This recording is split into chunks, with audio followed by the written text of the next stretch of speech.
जय श्री महाकाल दोस्तों। Madhya Pradesh board class 10th प्रश्नावली एक अध्याय एक जो है अपन शुरू कर रहे हैं। अभी तक अपन ने जो है देखो 5, 6, 7, 8, 9, 10, 11, 12, 13 और 14 प्रश्नावलियां अपलोड कर दी है। और 2023, 24, 25 का वार्षिक परीक्षा का पेपर और अर्धवार्षिक परीक्षा का पेपर भी इस वर्ष का, जो कि बहुत ही महत्वपूर्ण था, मैंने अपलोड कर दिया है। अभी तक अगर आपने नहीं देखे हैं और आप सो रहे हो तो जागो जल्दी पे, तो जागो। वार्षिक परीक्षा 2026 की बहुत ही नजदीक है आपके। 2025 के वार्षिक परीक्षा के पेपर में 2023 के सबसे ज्यादा सवाल पूछे गए। आप चाहो तो चेक कर लेना। इसलिए आप 2024 का वार्षिक परीक्षा का पेपर तो पूरा का पूरा ही जो है पक्का कर लो, चाट लो उसको। तो मैं तो कहता हूँ उसको जलावा जलावी करके और दूध के साथ घोला घोली करके पी लो, ठीक है? तो बहुत ही अच्छा रहेगा। देखो अपन स्टार्ट करते हैं। आपके प्रश्नावली जो है, एक प्रश्नावली मैंने अपलोड नहीं करी थी, तो वास्तविक संख्याएं पहली प्रश्नावली है। देखो आपके यहाँ से देखते हैं। सर्वप्रथम अंक गणित के आधारभूत प्रमेय जो है, ठीक है, 2025 के और 23 के वार्षिक 25 के वार्षिक परीक्षा में पूछी गई है। अंक गणित के आधारभूत प्रमेय जो है आपके, ठीक है, अंक गणित के आधारभूत प्रमेय जो थी वो बहुत ही महत्वपूर्ण है, जो कि अपने, मैं लिख देता हूं यहाँ पर। देखो अंक गणित के आधारभूत प्रमेय क्या है, इसको अपन देखते हैं। अंक गणित के आधारभूत प्रमेय, अंक गणित की अंक गणित की आधारभूत प्रमेय, आधारभूत प्रमेय, ठीक है। एमपी बोर्ड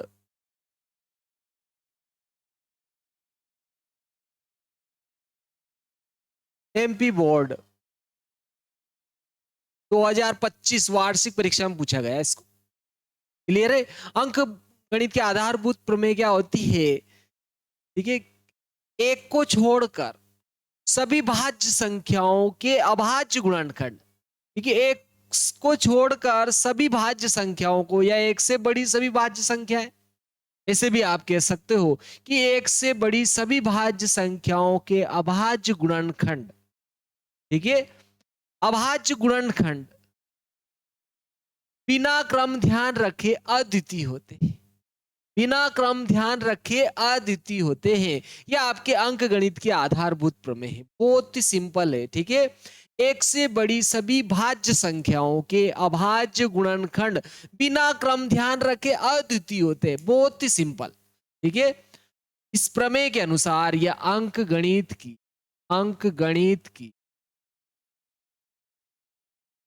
आधारभूत आधारभूत प्रमेय के अनुसार प्रमेय के अनुसार अनुसार एक से बड़ी एक से बड़ी एक से बड़ी सभी भाज्य संख्याओं के सभी भाज्य संख्याओं के अभाज्य गुणनखंड, सभी भाज्य संख्याओं के अभाज्य अभाज्य गुणनखंड अभाज्य गुणनखंड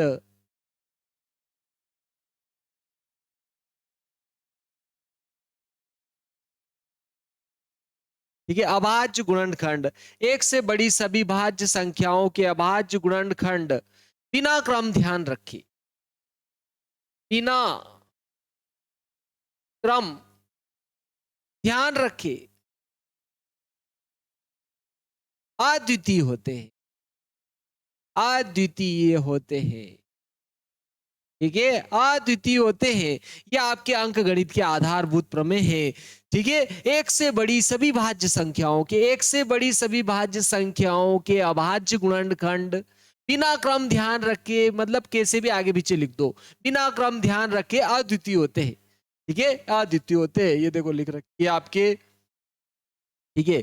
अंक गणित के आधारभूत प्रमेय के अनुसार प्रत्येक भाज्य संख्या को अभाज्य संख्याओं के गुणनखंड के रूप में, भाई अभाज्य संख्याओं के गुणनखंड के रूप में, बात वही है, ये गुणनखंडित किया जा सकता है तथा गुणनखंड अभाज्य गुणनखंडों के आने वाले क्रम के बिना अद्वितीय होते। भाई क्रम को ध्यान नहीं रखना है मतलब। अब ये बड़ी सटीक याद रखें, परिभाषा बहुत ही महत्वपूर्ण परिभाषा है, ठीक है। एक से बड़ी सभी भाज्य संख्याओं के अभाज्य गुणनखंड बिना क्रम ध्यान रखे अद्वितीय होते हैं, यानी कि क्रम बदल कर लिख सकते हो, ठीक है। आप क्रम बदल के लिख सकते हो। जैसे आपकी जो है 6 भाज्य संख्या है, 6 को क्या लिख देंगे, 1 लिख देंगे, 2 लिख देंगे, 3 लिख देंगे। चाहो तो आप इसको ऐसे भी लिख दो, ठीक है, 2 लिख दो, 1 लिख दो, 3 लिख दो, ठीक है। आप चाहो 3 लिख दो, 2 लिख दो, 1 लिख दो। आप चाहो तो ऐसे लिख दो, 3 लिखा अपन ने, 1 लिख दिया, 2 लिख दिया। क्रम को ध्यान में नहीं रखना है, अद्वितीय होते हैं लेकिन, ठीक है। और एक को लिखा नहीं जाता, वैसे एक सबका होता है गुणनखंड। भाज्य संख्या हो अभाज्य संख्या हो, उससे कोई डिपेंड नहीं करता है, ठीक है। तो अगर आप 6 की बात करते हो तो आप 2 गुणा 3 भी लिख सकते हो और 3 गुणा 2 भी लिखा जा सकता है, इसका अभाज्य गुणनखंड, ठीक है। एक तो सभी का लिखा जाता है। चलो नेक्स्ट देखते हैं। बहुत ही महत्वपूर्ण 2025 का वार्षिक परीक्षा में पूछा गया था ये अंकगणित के आधारभूत प्रमेय जो थी आपके।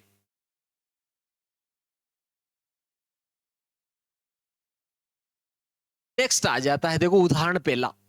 उदाहरण पहला आपके बहुत ही सिंपल सा प्रश्न है, अपन देखेंगे इसको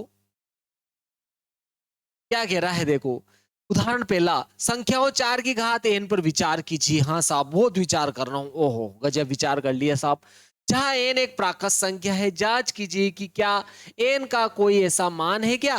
भाई n प्राकृत संख्या है और n का कोई मान है क्या। n कौन है, घात है, ठीक है, घात है।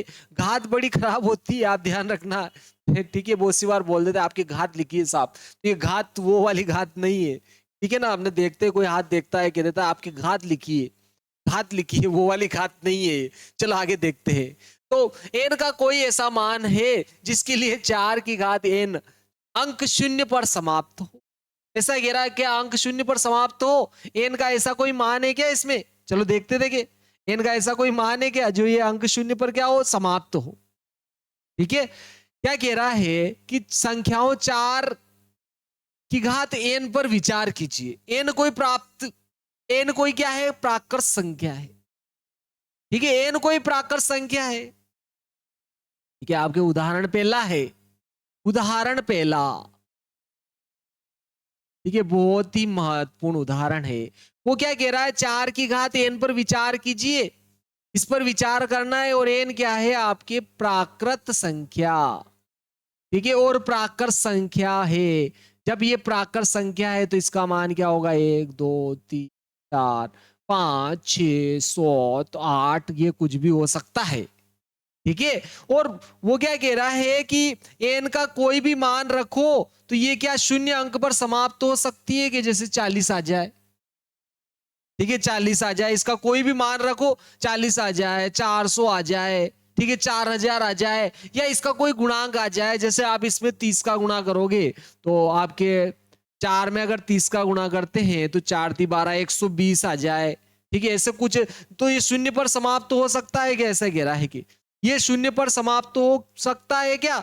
आपके n का कोई प्राकृत संख्या, कोई सी भी प्राकृत संख्या ले लो, इसमें से n क्या है, घात है। और आप कोई भी प्राकृत संख्या ले लो और आप क्या, ये शून्य पर समाप्त हो सकता है क्या। 4 की घात n शून्य अंक पर समाप्त हो सकता है क्या, अंत में शून्य आ सकती है क्या, शून्य पर समाप्त हो सकता है क्या। तो देखो अपन देखते हैं, हाँ शून्य पर हो सकता है कि नहीं हो सकता है, वो बात की विचार है। लेकिन देखो अगर मैं 10 की बात करूं, देखो ये भी शून्य पर समाप्त हो रहा है और इसका गुणनखंड 2 5 10 हो रहा है। देखो 2 5 10 हो रहा है, गुणनखंड शून्य पर समाप्त हो रहा। देखो 20 देख लो, तो छोटे छोटे सिंपल सिंपल ले रहे हैं अपन। देखो 2 गुणा क्या आ रहा है, देखो 5 2 दूनी 4 4 5 क्या आ गया, आपके 20 आ गया। ये भी देखो शून्य पर समाप्त हुआ। इससे बड़ा देखो 30 ले लो, 30 लिया अपन ने, तो ये क्या हो जाए, अच्छा होता है। देखो 2 × 3 गुणा क्या हो जाए, 5 2 3 6 6 5 30 हो रहा है। देखो शून्य आ रहा है इसमें भी। देखो अरे यार अपने को एक बात तो फिक्स हुई यार, कुछ कुछ समझ में तो आया। अगर शून्य पर समाप्त होता है तो 2 और 5 मिलकर ही शून्य बनाते हैं। देखो दोनों का गुणा करो, क्या बन गया, शून्य बन गया। 2 5 10। देखो इसमें भी देखो 2 और 5 आ रहा है, इसमें भी देखो 2 और 5 आ रहा है। तो अगर कोई संख्या शून्य अंक पर समाप्त होती है तो उसके अभाज्य गुणनखंड, अभाज्य गुणनखंड ले रहे हो तो 2 गुणा 5 अनिवार्य रूप से आना चाहिए। इसकी कोई घात भी हो सकती, जैसे कि देखो यहाँ 2 की घात 2 आ रही है, हो सकता है 5 की भी हो, ठीक है, तो इनकी कोई घात हो सकती है, लेकिन शून्य अंक पर समाप्त हो इसके लिए 2 गुणा 5 अनिवार्य रूप से आना चाहिए, या 2 की घात n और 5 की घात n आए तो भी चलेगा, ठीक है। 2 गुणा 5 की घात कुछ आ जाए, दोनों की अलग अलग आ जाए, ठीक है। देखो आप 2 और 5 आना चाहिए, 2 की घात m है और 5 की घात n है तो भी चलेगा, ठीक है। 2 और 5 दोनों की घात एक साथ कुछ है वो भी चलेगा, अलग अलग घात कुछ है तो भी चलेगा, लेकिन आना दोनों चाहिए, तभी जाके शून्य बनाएंगे वो। क्लियर है? तो इसको देख लो साहब, ठीक है। तो अपन यहां पर लिख देते हैं, यदि किसी संख्या के अंत में शून्य आता है तो उसके अभाज्य गुणनखंड में 2 गुणा 5 या 2 की घात m गुणा 5 की घात n या 2 गुणा 5 की घात m अनिवार्यता होने चाहिए, ठीक है। ये लाइन अपन लिख देते हैं। तो देखो हल लिख, उदाहरण, इस उदाहरण का हल क्या हो जाएगा, यदि यदि कोई संख्या यदि कोई संख्या अंक शून्य पर समाप्त होती है तो उसके गुणनखंडों में, वेक्टर्स में, उसके गुणनखंडों में खंडों में 2 गुणा 5 या 2 की घात m गुणा 5 की घात n या 2 गुणा 5 पूरे की घात m अनिवार्यतः होंगे, अनिवार्यतः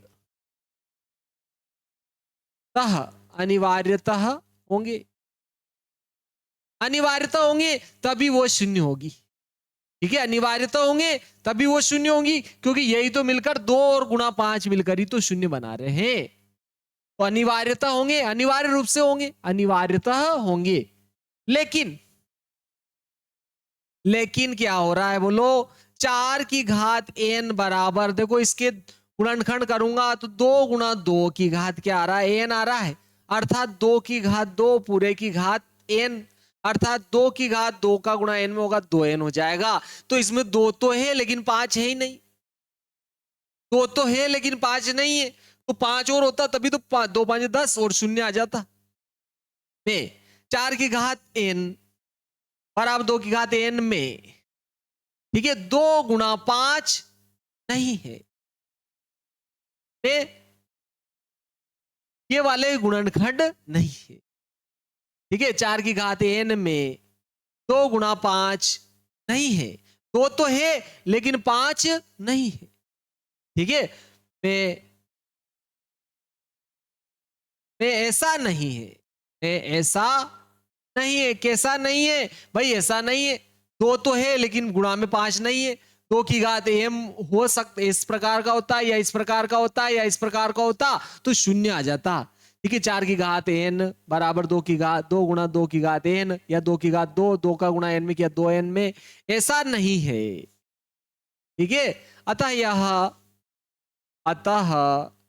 यह अंक शून्य पर समाप्त नहीं होगा।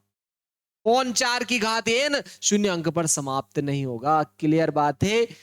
देखो नेक्स्ट देखते हैं साहब, बहुत ही simple maths, exercise of mind. Maths is exercise of mind, दिमाग की कसरत है। गणित क्या है? दिमाग की कसरत है। एक वैज्ञानिक है रोजर बेकर, उसने तो यहां तक कहा है कि गणित सभी विज्ञानों का सिंह द्वार और कुंजी है। आप ये ध्यान रखो, गणित सबसे ज्यादा पक्की होनी चाहिए, तभी आप अन्य विषयों में आपका दिमाग चलता है, क्योंकि दिमाग चलाने वाले भाई साहब यही है। चलो देखो इसको देखते हैं, उदाहरण नंबर सेकंड आ जाता है। 6 और 20 के अभाज्य गुणनखंड विधि से एचसीएफ और एलसीएम ज्ञात कीजिए। वेरी आईएमपी है मित्रों, ये आपके 2025 में वार्षिक परीक्षा में ये पूछा गया था। ठीक है, 2025 की जो वार्षिक परीक्षा थी उसमें जो है 2023 और 25, 6 और 20 वाला 2025, 23 और 25 दोनों में पूछा गया है। अगर आपने पेपर अपलोड कर रखा है, मैंने 23, 24, 25 और अर्धवार्षिक परीक्षा का जो कि आईएमपी था, इसलिए मैंने अपलोड कर, अर्धवार्षिक नहीं करना चाहिए था, लेकिन आईएमपी होने के कारण मैंने उसको भी अपलोड कर दिया मध्य प्रदेश बोर्ड का। तो आप चारों पेपर अगर हल कर लेते हो तो अगर आपके बहुत अच्छे परसेंट आने में कोई आपको रोक नहीं सकता है। चलो देखो देखते हैं इसको। संख्याओं, उदाहरण आपके दूसरा आ रहा है, देखो संख्याओं 6 और 20 के अभाज्य गुणनखंड विधि से एचसीएफ और एलसीएम निकालना है आपको। अभाज्य गुणनखंड विधि से एचसीएफ और एलसीएम निकालना है। ठीक है, उदाहरण दूसरा है, देखो उदाहरण दूसरा। ठीक है, संख्याओं 6 और 20 का एचसीएफ और एलसीएम निकालना है। यानी कि आपको एक तो एचसीएफ भी निकालना है किसका, 6 और 20 का। ठीक है, और एक एलसीएम भी निकालना है किसका, बोलो 6 और 20 का। दोनों ही निकालना है अभाज्य गुणनखंड विधि से। चलो गुणनखंड तो कर ले, हल देखो इस, हल देखो 6 के गुणनखंड किए अभाज्य गुणनखंड 2 तिया 6। चलो 20 के कर लेते हैं, 20 के किया मैंने 2 गुणा 2 गुणा 2, 2 गुणा 2 गुणा 5, 5 चौक 20, अर्थात देखो 2 की घात तो कितनी हो जाए 2, और 5 की घात 1 होगी, लेकिन एक घात नहीं लगाई जाती है, एक तो सभी की घात होती है। भाई मेरी घात भी एक ही है, चलो एक ही बार नमटना है। ठीक है, एक ही बार नमटना, एक ही घात है, वो वाली घात नहीं है। तो देखो इन दोनों के अपने को क्या निकालना, एचसीएफ। तो देखो एचसीएफ, एचसीएफ किसका बोलो, 6 और 20 का। एचसीएफ तो क्या लेना है भाई अपने, उभयनिष्ठ गुणनखंडों की छोटी घातों का गुणा। दोनों में जो उभयनिष्ठ गुणनखंड है, दोनों में उभयनिष्ठ गुणनखंड तो केवल 2 है, और छोटी घात लेना है, छोटी घात 2 की घात 2 है। ये आ जाएगा आंसर इसका एचसीएफ। उभयनिष्ठ एचसीएफ क्या होता है, आपके उभयनिष्ठ गुणनखंड की छोटी घातों का गुणनफल। क्लियर है, चलो देखते हैं ये आ गया एलसीएम। ठीक है, एलसीएम क्या हो जाएगा, आपके सभी गुणनखंडों की बड़ी घातों का गुणनफल। सभी गुणनखंडों की बड़ी घात लेना है। ठीक है, तो देखो ये दोनों में उभयनिष्ठ है, तो इसकी बड़ी घात 2 की घात 2 हो गई। साहब 3 भी लेना है, सभी गुणनखंड लेना है, 5 भी लेना है, और इनका गुणा कर लो बस। तो 2 की घात 2 तो 4 हो गया, 4 और 5 20, 20 दिया 60 हो गया आपके। तो ये तो आपके क्या आ गया, एचसीएफ, ये आ गया एलसीएम। अतः अतः एचसीएफ, एचसीएफ कितना हो गया 2, तथा एलसीएम 20 होगा। बहुत ही सिंपल सा प्रश्न था, ये आपके उदाहरण नंबर दूसरा प्रश्न था। एचसीएफ और एलसीएम इसने निकालने के लिए बोला था। चलो देखते हैं, सेकंड आ जाता है आपके, देखो थर्ड उदाहरण देखते हैं क्या आता है। ये आ गया, ये भी बहुत ही महत्वपूर्ण है। देखो 96 और 404 का क्या कह रहा है, 96 और 404 का एचसीएफ और एलसीएम पूछ रहा है। ठीक है, 96 और 404 का बहुत ही सिंपल सा प्रश्न है, देखो इसको देखते हैं। 96 और 404 का एचसीएफ और एलसीएम दोनों ही पूछ रहा है। तो देखो उदाहरण तीसरा है आपकी, उदाहरण तीसरा है। ठीक है, इसका 96 और 404 का एचसीएफ और एलसीएम दोनों पूछ रहा है। तो देखो 96 और 404 दोनों का मैं क्या कर देता हूं, अभाज्य गुणनखंड लिख देता हूं। देखो वैसे तो 16 12 8 96 भी होते हैं। ठीक है, तो आप चाहो तो गुणनखंड करके लिख सकते हो। देखो 96 के गुणनखंड अभाज्य गुणनखंड विधि से बोला है, 2 चौक 8, 2 8 16, 2 दूनी 4, 2 चौक 8, 2 एकम 2, 2 4, 2 छंग 12, और 2 तिया 6 हो रहा। देखो 2 दूनी 4, 4 दूनी 8, 8 दूनी 16, 16 दूनी 32। ठीक है, और आप 32 में 3 का गुणा करो, 3 दूना 6, 3 तिया 9, देखो 96 हो गया ना। तो ये आ जाएगा इसका अभाज्य गुणनखंड, क्या आ जाएगा देखो इसका। ठीक है, 2 2 2 2 5 बार है 2, तो कितना आ रहा है देखो 2 1 2 3 4 5, और फिर क्या आ गया देखो 3, अर्थात 2 की घात कितनी होगी 5। 2 की घात आपकी कितनी है, देखो यहाँ पर 5 है। ठीक है, आपके 2 की घात कितनी है, बोलो 5 है। 2 की घात 5 है और 3 की घात 1 है। फिर देखो 404 भी है, इस 404 के भी कर लेते साहब। देखो 404, 404 के अभाज्य गुणनखंड की है, 2 दूनी 4, 2 दूनी 4, फिर 2 से किया 2 एकम 2, 2 एकम 2, 101 आ गया। ठीक है, अब किसी से नहीं जाएगा इसमें भाग, तो अपन लिख देते हैं, देखिए 7। ठीक है, किससे नहीं जाएगा, तो कितना आ रहा है, देखो 2 गुणा 101 हो रहा है। आप क्या आ गया, चलो HCF और LCM, ओनली HCF पूछा है, एससीएफ और फिर LCM ज्ञात करना। ठीक है, और फिर इनका HCF ज्ञात कीजिए। ठीक है, HCF भी निकालना है, वैसे LCM आने के बाद में अपन जो है फार्मूला लगा के भी कर लेते। चलो देखो पहले इनका HCF निकालते हैं। देखो HCF क्या होता है, उभयनिष्ठ गुणनखंड की सबसे छोटी घातों का गुणा। तो उभयनिष्ठ गुणनखंड देखो यहाँ पर 2 की घात कितनी हो जाएगी, 2, और ये आ रहा है 101।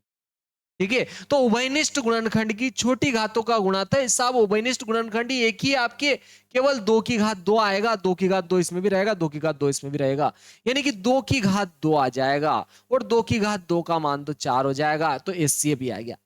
अब इसके बाद में उसने एलसीएम पूछा है, देखो अपने को क्या कह रहा है, एचसीएफ ज्ञात कीजिए और फिर इनका एलसीएम निकालिए। मतलब एचसीएफ की सहायता से अपने को एलसीएम निकाल। लेकिन देखो आपके एचसीएफ और एलसीएम निकालते हैं ना अपन, देखो फार्मूला ये होता है आपके एचसीएफ और एलसीएम निकालने का। अगर आप डायरेक्ट निकालो तो एचसीएफ और एलसीएम निकालने का आपके फार्मूला, ठीक है, दोनों संख्याओं का गुणनफल बराबर एचसीएफ गुणा एलसीएम। या आप यूं कह सकते हो कि HCF इंटू LCM बराबर क्या आ जाएगा, दोनों दोनों संख्याओं दोनों संख्याओं का गुणनफल। क्लियर, ये आपके फार्मूला है, क्या आपके क्या है, फार्मूला है। HCF गुणा LCM बराबर दोनों संख्याओं का गुणनफल। तो देखो उसने LCM पूछा है तो HCF इधर बटे में चला जाएगा, यानी कि दोनों संख्याओं के गुणनफल में आप HCF का भाग लगाओगे, LCM आ जाएगा। तो अपन डायरेक्ट ही लिख देते हैं यहाँ पर। चलो फार्मूला यहाँ पर, अब LCM तो निकाली, HCF निकाली दिया, आप अपन LCM लिख रहे, तो क्या आ जाएगा आपके, देखो दोनों संख्याओं का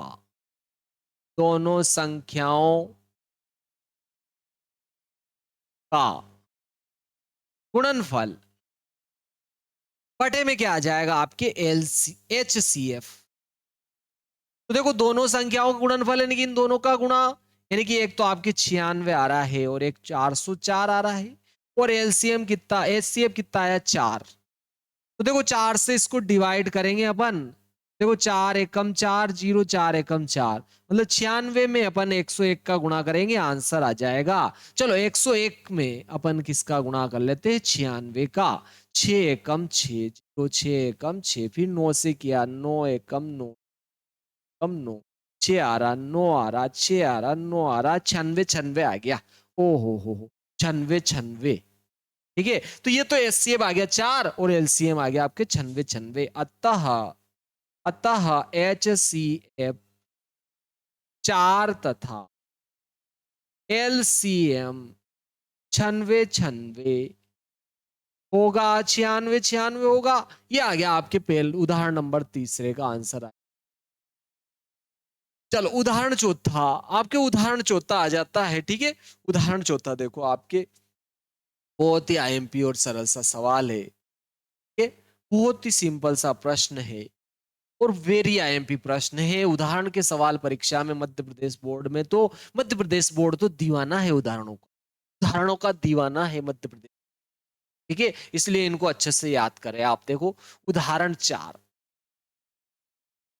उदाहरण 4 क्या कर कह रहा है, 6 72 120 का अभाज्य गुणनखंड विधि द्वारा HCF और LCM निकालना है साहब। एक तो 6 का हल देखो, इसका 6 का तो 2 तिया 6, अभाज्य गुणनखंड विधि से कह रहा है तो अभाज्य गुणनखंड तो कर ले पहले। फिर आ रहा 72, ठीक है, तो देखो 72 के अभाज्य गुणनखंड कर लेते हैं अपन। 2 से किया 2 तिया 6, 2 छंग 12, फिर 2 से किया 2 एकम 2, दो एकम दो, दो आठी 16, फिर दो से किया, दो नम 18, तीन तिया 9, देखो दो दून 4, 4 दून 8 और तीन तिया 9, 9 आठी 72। यानी क्या हो गया आपके, देखो गुना दो गुना दो गुना 3 अर्थात 2 की घात तो कितनी हो जाएगी, 1 2 3, 2 की घात तो 3 हो गई और 3 की घात आपके 2 हो गई। ये आपके 72 का हो गया। अब 120 का भी अभाज्य गुणनखंड कर लेता हूं मैं, ठीक है। अभाज्य गुणनखंड 120 का कर लेते हैं, चलो 120 लिखा, इसके अभाज्य गुणन किए, गुणनखंड कर रहे, 2 छंग 12 0, फिर 2 तिया 6 0, फिर 2 से किया, 2 एकम 2, 2 5 10, तीनों पांचों 15। तो 120 के क्या आ गया, देखो 2 गुणा 2 गुणा 2 गुणा 3 गुणा 5, 2 की घात तो 1 2 3 हो गई, 2 की घात तो 3 हो गई, 3 की घात 1 है, 5 की घात 1 है। तो चलो पहले HCF निकाल लेते हैं, ठीक है। Lowest common, highest common factor, चलो देखते देखिए। आपकी महत्तम समापड़ता याद रखो, मिलना सभी में, मिलना सभी में, जो सभी में मिले वही गुणनखंड लेना है आपको, छोटी घात लेना है, ठीक है। उभयनिष्ठ गुणनखंडों की सबसे छोटी घातों का गुणा, तो सबसे छोटी घात लेना है, उभयनिष्ठ गुणनखंड लेना है। एक तो 2 आ रहा है देखो, और सबसे छोटी घात 2 की घात 1 आ गया। फिर देखो 3 आ रहा है और 3 की सबसे छोटी घात भी क्या आ रही, 1 आ रही है, इनका गुणा कर लो, 2 तिया 6, तो आपके HCF तो 6 आ गया। ओहो गजब हो गया, 6 आ गया ये तो। चलो एलसीएम ले लेते हैं अब इनका एलसीएम, इससे तो क्या करना है, एलसीएम तो सभी गुणनखंडों की बड़ी घातों का गुणा, गुणनफल, बड़ी घातों का गुणनफल, सभी गुणनखंडों की बड़ी घातों का गुणनफल मिल रहा है कि नहीं मिल रहा है, उभयनिष्ठ है कि नहीं है, कोई मतलब नहीं, बड़ी घात लेना है। सबसे पहले देखो मैं 2 ले लेता हूं, 2 देखा मैंने, सबसे बड़ी घात 3 है साहब, तो 2 की घात 3 क्या, ठीक है। 2 की घात कितनी आ जाएगी आपके 3। फिर देखो मैंने 3 लिया, यहाँ भी 3 है, यहाँ भी 3 है, यहाँ भी 3 है, बड़ी घात लेना है साहब, 3 की घात 2 आ रहा है साहब। फिर 4 है क्या, नहीं है। फिर केवल देखो 5 बच रहा है, बस इसमें है, देखो 5 अकेला ही है, 5 को भी लेना ही है साहब, सबका गुणा कर लो। तो देखो 2 की घात 3 है ना, 8 हो रहा है, 8 का गुणा 4 में करूंगा, 8 5 40, तो ये हो गया। और ये 3 की घात 2 है ना, 9, 9 चौक 36, 360 हो गया है, तो कितना हो गया बोलो, 360। अतः अतः 672 व 120 का HCF 6 तथा LCM 360 होगा। ये आपके उदाहरण हो गया, बहुत ही सिंपल सा उदाहरण था। चलो नेक्स्ट आ जाता है, देखो आपके प्रश्नावली में छलांग लगा दी अपन ने। मैं क्या कह रहा हूं, आपको उदाहरण विशेष तौर पे ध्यान रखना है, क्योंकि मध्य प्रदेश बोर्ड दीवाना है रे बाबू मुझे उदाहरणों का। चलो 140, ठीक है, 140 इसको देखते हैं। देखिए 140 ये आपके 2023 में भी पूछा गया है, ठीक है, 2023 में भी पूछा गया है मध्य प्रदेश बोर्ड में, आप अच्छे से ध्यान रखना है, ठीक है। MP बोर्ड मैंने क्या कहा, दीवाना है रे दीवाना, दीवाना है दीवाना, ठीक है। चलो पहले प्रश्नावली 1.1 का आपके कौन सा आ रहा है, देखो पहला आ रहा है, पहले का भी पहला, प्रश्नावली 1.1 का पहले का पहला। चलो MP बोर्ड आप प्रश्नावली, प्रश्नावली 1.1 का पहले का भी पहला है रे, 140 का अभाज्य गुणनखंड के रूप में व्यक्त करना है, बस अभाज्य गुणनखंड के रूप, अब और कुछ नहीं करना है। देखो 140 है, इसके अभाज्य गुणनखंड 2 7 14, 2 से किया 2 तिया 6, 2 तिया 6 और 2 पांजे क्या हो जाएगा बोलो 10, 2 तिया 6 और 2 पांजे 10 हो जाएगा। फिर क्या हो जाएगा बोलो, 5 से 5 सातों 35 हो जाएगा, ठीक है, 5 सातों 35 हो जाएगा।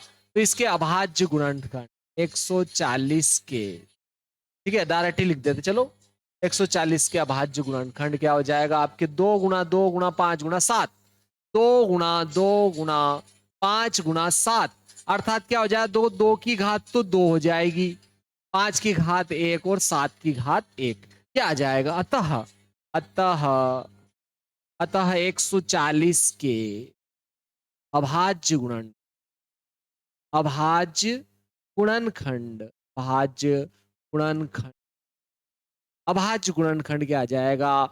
2 की घात 2, 2 की घात 2 गुणा 5 गुणा 7 होंगे। ठीक है, वेरी सिंपल। ये देखो 2000 आपके 23 में आया था झिंगा, कहीं का इतना सा तो है, इतना सो तो है। चलो देखो आगे देखते हैं। ये दूसरा देखो 156 के भी अभाज्य गुणनखंडों के रूप में लिखना है तो फिर आपके 156 आ जाता है, पहले का दूसरा आ जाता है देखो 156। 156 के भी अभाज्य गुणनखंड कर लेते हैं। चलो 156 है आपके, इसके भी अभाज्य गुणनखंड किए, 2 से किया 2 7 14, 2 8 16, 2 7 14 हो जाए, 2 8 16, फिर 2 से किया 2 3 6, 2 9 18, फिर 3 से कर लिया 3 एकम 3, 3 तिया 9।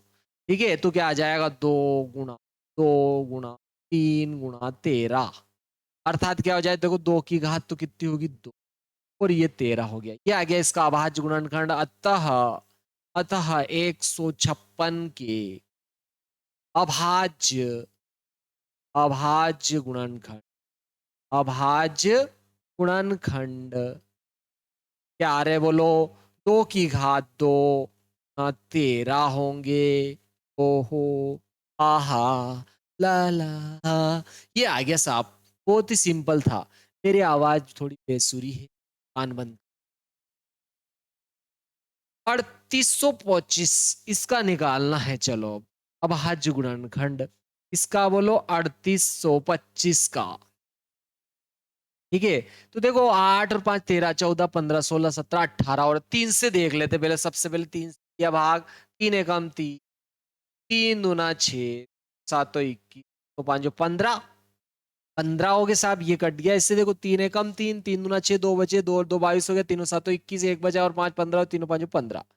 फिर 3 से, 3 चौक 12, 3 दूना 6, 3 5 15, फिर चला गया साहब 5 4 9 10 11। अब नहीं जा रहा साहब, 5 से दे लेते हैं। अब देखो 5 से किया 5 8 40, 5 25, फिर 5 से किया देखो 5 एकम 5, 8 में से 5 गया, 3 बच्चे, 3 और 5 तो 35 हो गए, 3 5 7 तो 35, तो क्या हो गया? 3 गुणा 3 गुणा 5 गुणा 5 गुणा 17 हो गया। तो आपके देखो तीसरा है, पहले का क्या है आपकी? तीसरा है ये क्या है? 3825।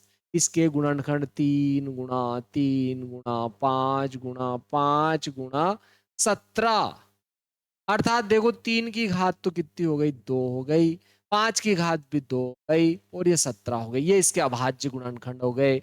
अतः अतः 3825 के अभाज्य, ठीक है, 3825 के अभाज्य अभाज्य गुणनखंड, अभाज्य गुणनखंड क्या हो जाएगा बोलो? 3 की घात 2, 5 की घात 2, 17 घात 1 होगा। बोलो होगा कि नहीं होगा? होगा, होगा, होगा। चलो नेक्स्ट देखते हैं, 505 वाला देखते हैं साहब। ठीक है, 505 वाला आ जाता है आपके इसी क्रम में। ठीक है, आपके पहले का ये आपके जो है, पहले का चौथा सवाल है, देखो आपके।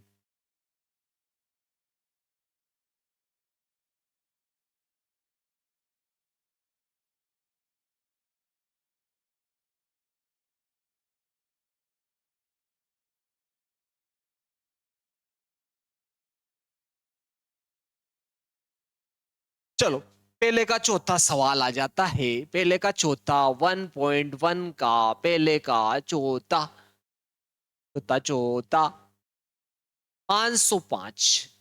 ठीक है, 505। चलो इसके अभाज्य गुणनखंड कर लेता हूं मैं। 5005, 505 नहीं, 5005। ठीक है, तो 5 5 10 हो रहा, 2 से नहीं जा रहा, डायरेक्ट 5 से दे लेते हैं बंदे को। 5 से किया 5 एकम 5 0 5, सॉरी 5 एकम 5 हो गया।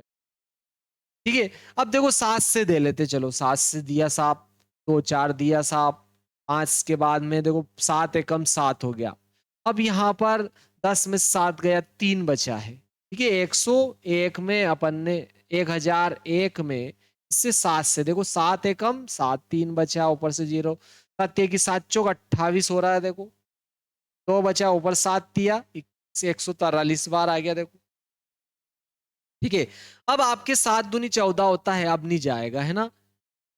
अब देखो 11 से चला जाएगा, 11 से देखो, है ना, 11 एकम 11, यहाँ 3 बजा 3, 11 तिया 33। तो इसका अभाज्य गुणनखंड क्या आ रहा है, देखो आपके 5 गुणा 7 गुणा 11 गुणा 13, ये हो गया इसका अभाज्य गुणनखंड। अतः अतः 5005 का अभाज्य अभाज्य गुणनखंड, अभाज्य गुणनखंड क्या है बोलो, 5 गुणा 7 गुणा 11 गुणा 17 होगा।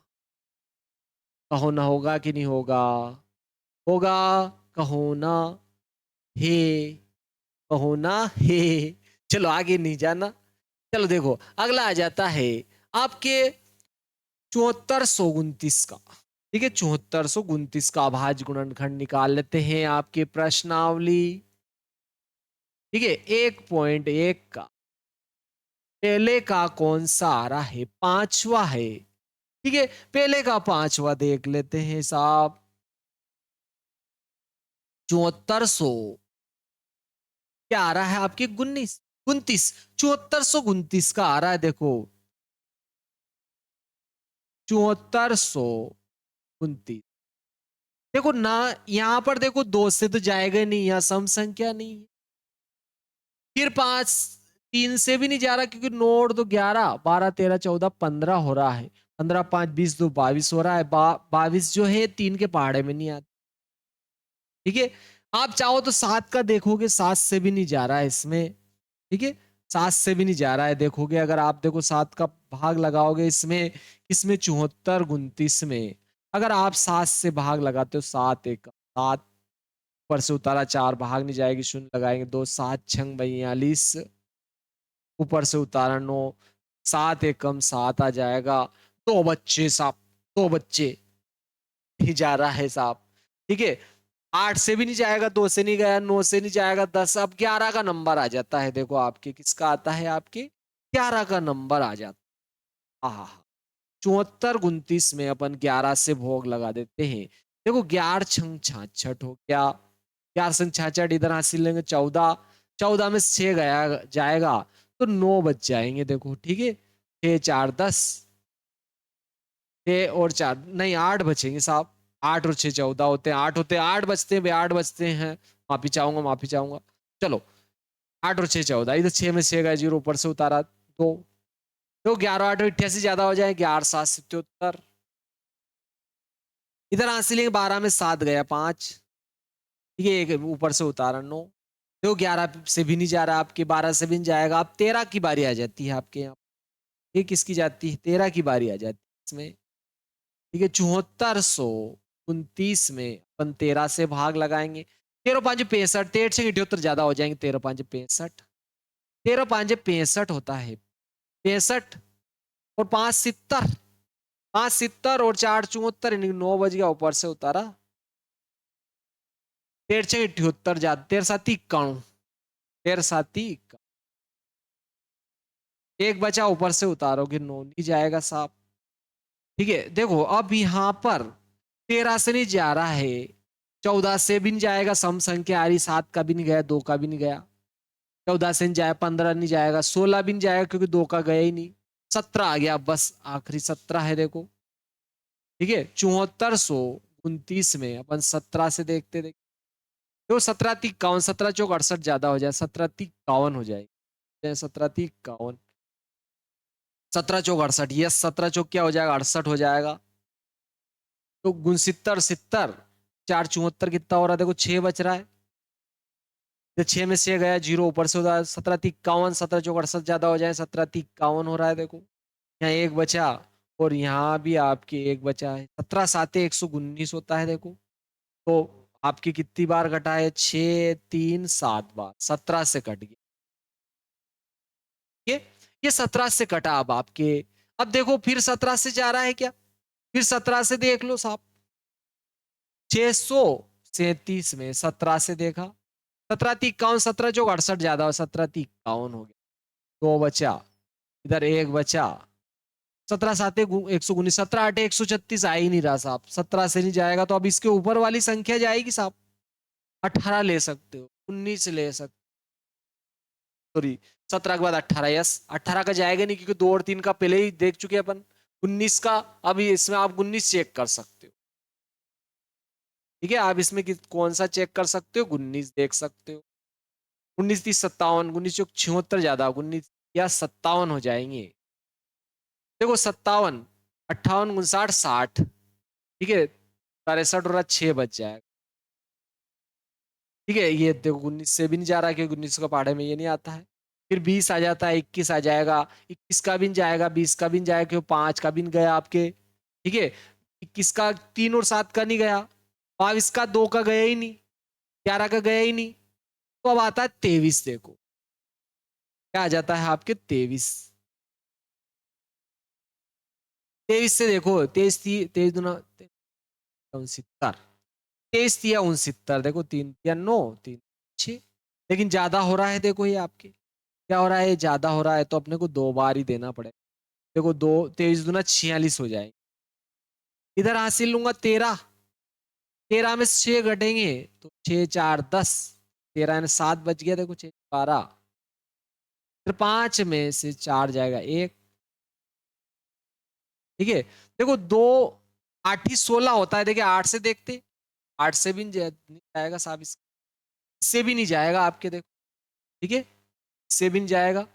17 के बाद में यार 19 से जा रहा है इसमें, 17 के बाद देखो, देखिए 19 से जा रहा है, अपन ने 17 से मिस्टेक करी क्या इसमें।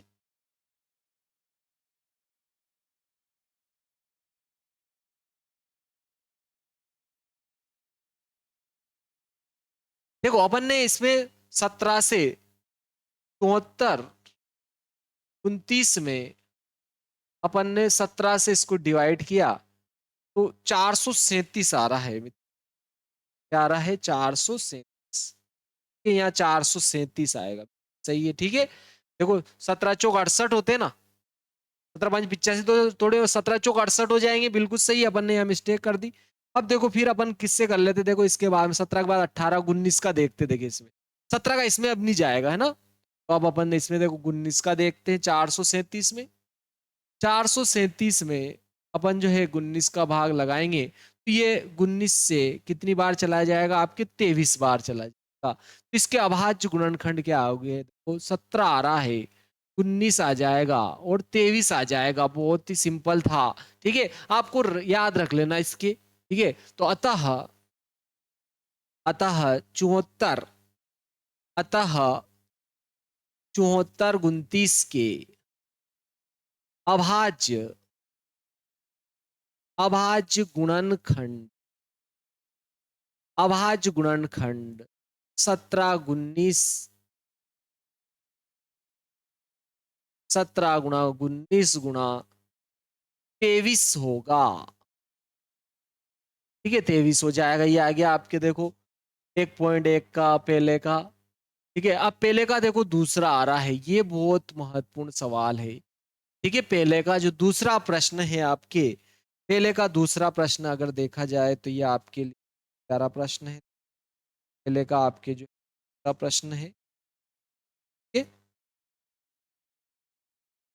पूर्णांकों का अपने को क्या करना है, चेक भी करना है इसको, ठीक है। निम्नलिखित पूर्णांकों पूर्णांक युग्मों के एचसीएफ और एलसीएम ज्ञात कीजिए और दो संख्याओं का गुणनफल बराबर एचसीएम गुणा एलसीएम। तो बहुत ही सिंपल है और बहुत प्यारे सवाल है, ठीक है, बहुत ही सिंपल है और बहुत ही प्यारे सवाल है। चलो देखते हैं पहले पहला प्रश्नावली,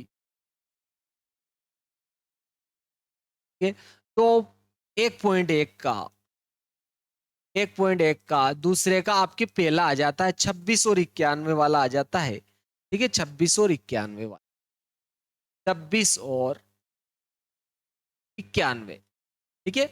पहले एचसीएफ भी निकालना है, एलसीएम भी निकालना है और फिर दोनों संख्याओं का गुणनफल जो है एचसीएफ और एलसीएम के बराबर होता है, ये भी अपने को चेक करना है, बहुत ही सिंपल है। तो चलो पहले इनके अभाज्य गुणनखंड कर लेते हैं। मैं 26 के अभाज्य गुणनखंड करता हूँ, देखो 2 गुणा 13, 13 दूना 26 हो जाएंगे।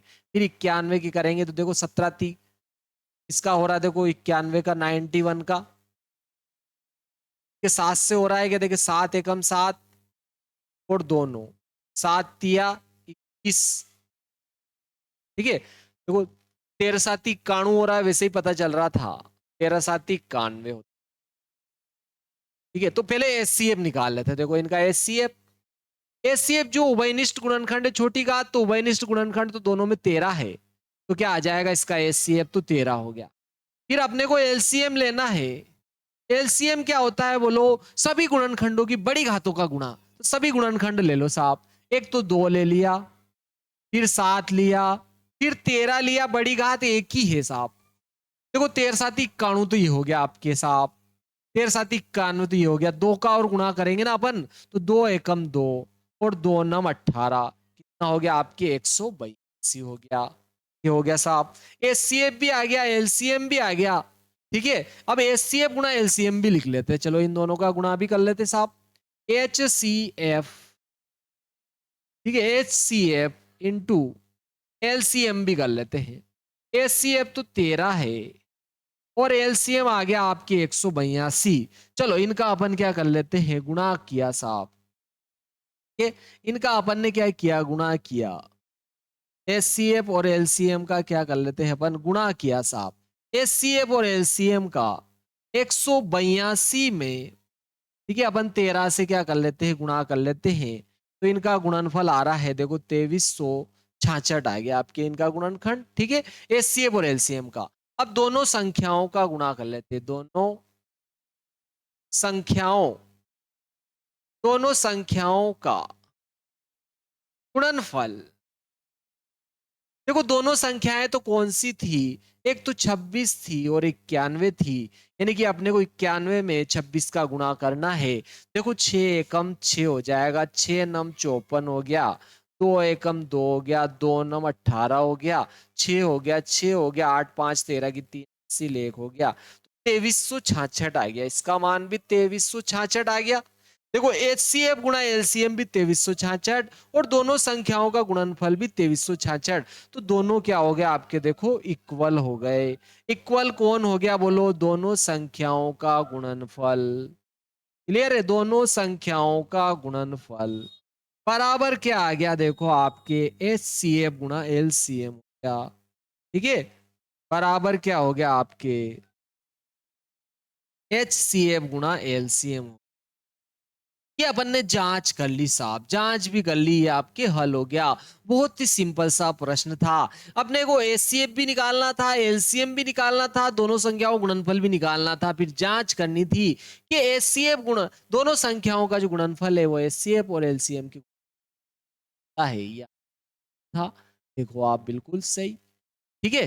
पूर्णांकों के लिए निम्नलिखित युग्मों के लिए एचसीएफ और एलसीएम ज्ञात कीजिए तथा दोनों संख्याओं का गुणनफल बराबर एचसीएफ गुणा एलसीएम होता है। बहुत ही सिंपल प्यारा सा प्रश्न, प्यारा लागे साहब, बहुत प्यारा लागे। देखो 510 और 92 वाला देख लेते हैं, सेकंड नंबर का इसी का सेकंड नंबर वाला देख लेते हैं, चलो, ओके।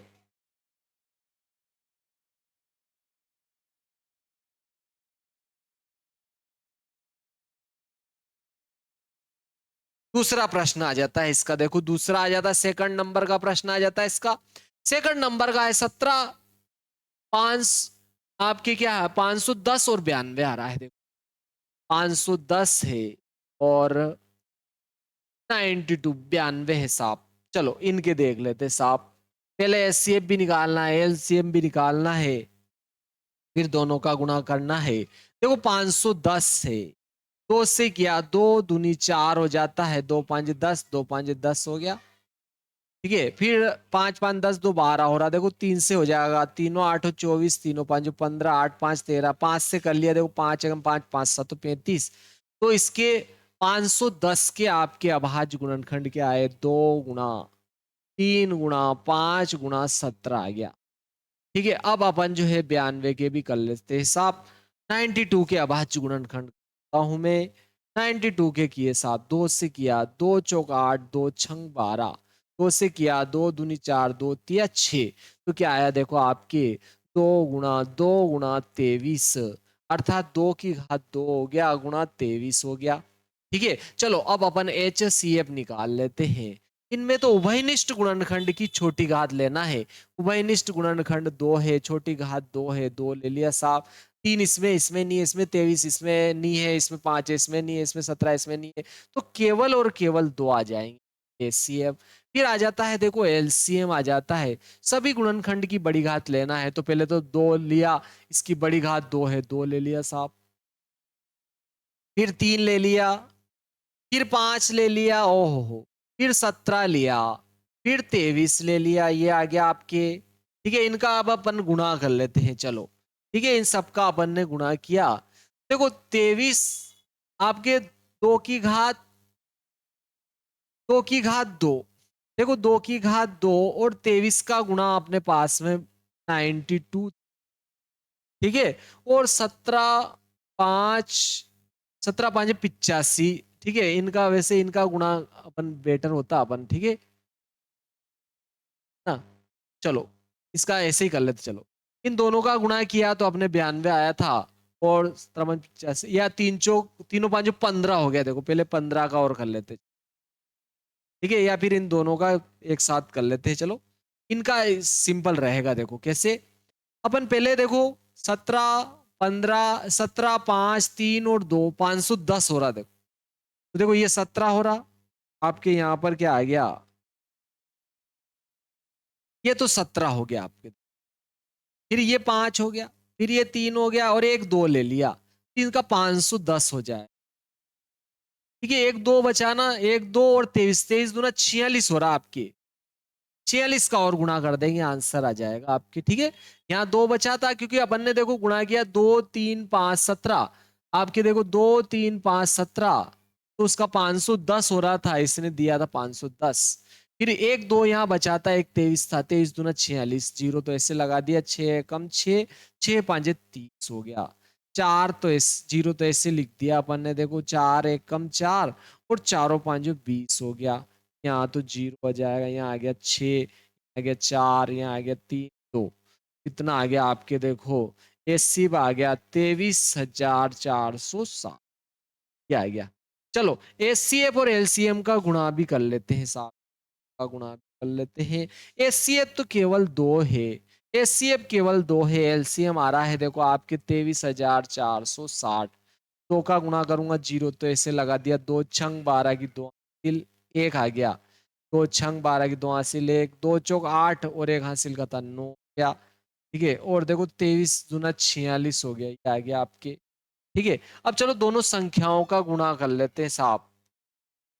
दोनों संख्याओं का गुणा, दोनों संख्याएं तो ये है, एक तो 510 है और एक 92 है, इनका गुणा कर लेते साहब। 510 में 92 का गुणा करेंगे, जीरो से लिख दिया, 2 एकम 2, 2 5 10 हो गया। फिर 9 से किया जीरो, 9 एकम 9, 9 5 45 हो गया। जीरो 2 9 6 और 4 हो गया। ठीक है, 46,000 देखो 920 आ गया, इनका गुणा भी यही आ गया, देखो 46,920 आ गया। तो देखो दोनों संख्याओं का जो गुणनफल आया वो एचसीएफ और एलसीएम के गुणा के क्या आ गया, आपके बराबर आ गया साहब। दोनों ही बातें सही हो गई। ठीक है, ये भी आपके बहुत ही सिंपल प्रश्न था। चलो नेक्स्ट और इसका लास्ट देखते हैं, उसके बाद में बहुत ही महत्वपूर्ण तो आपके तीसरा है इसका। ठीक है, तीसरा बहुत ही महत्वपूर्ण है इसका। देखो 336 और 54 का आपने को एचसीएफ भी निकालना है और एनसीएफ भी निकालना है। चलो अपन जो है नेक्स्ट ले लेते हैं कि प्रश्नावली आपके जो है, प्रश्नावली 1.1 का आपके कौन सा है, देखो दूसरे का तीसरा आ जाता है। दूसरे का तीसरा प्रश्न है। प्रश्न क्या है, देखो 336 और 336 और 54 का एचसीएफ भी निकालना है, एलसीएम भी निकालना है, सब कुछ निकालना है साहब। ठीक है, चलो देखो देखते हैं। 336 है, 336 है, इसके गुणनखंड निकाल लेते। 2 से किया, 2 एकम 2, 2 छंग 12, 2 8 16, 2 एकम 2, 2 छंग 12 और 2 8 16, 2 8 16, 2 चौक 8 हो गया। 2 से किया, 2 चौक 8 4, 2 से किया, 2 दूनी 4, 2 एकम 2 और तीनों सातों 21 हो गया। तो आपके 336 का 2 गुणा 2 गुणा 2 गुणा 2 गुणा 3 गुणा क्या आया 7, अर्थात देखो 2 की घात 1 2 3 4 आ रही, देखो 1 2 3 4, 2 की घात तो 4 आ गई, और 3 की घात कितनी आ गई 1, और 7 की घात 1 क्या आया, फिर आया देखो आपके 54 आ गया। 54 के भी अपन अभाज्य गुणनखंड कर लेते हैं साहब। 54 ये देखो 54 2 से किया 2 दूनी 4 2 7 14, 3 से किया 3 नम 27, 3 तिया 9, तो कितना आ गया देखो आपके 2 गुणा 3 गुणा 3 गुणा 3, 2 की घात 1 3 की घात 1 2 3, 1 2 3, 3 की घात आ गई आपके 3।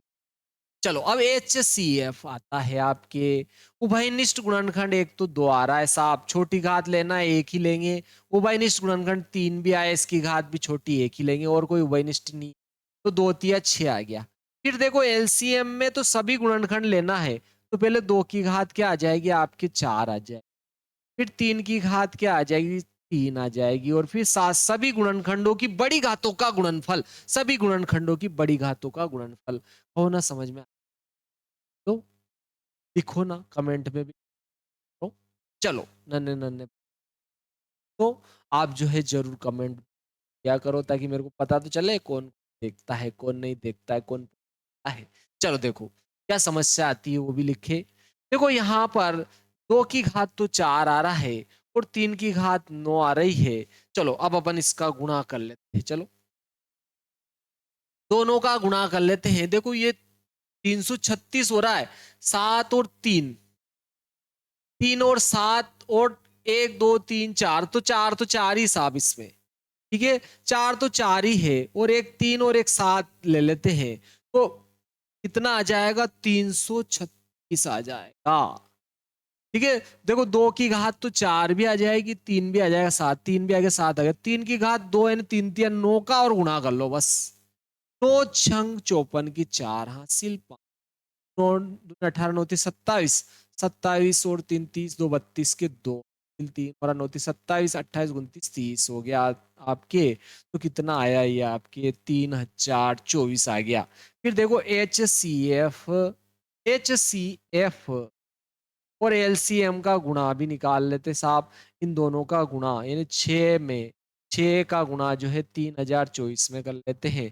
6 चौक 24 की 4 हासिल 2 हो गया, 6 दूनी 12, और 2 हासिल कितने 14 की 4 हासिल 1 यहाँ गया, 6 ती 18 हो गया। अब दोनों संख्याओं का गुणन है,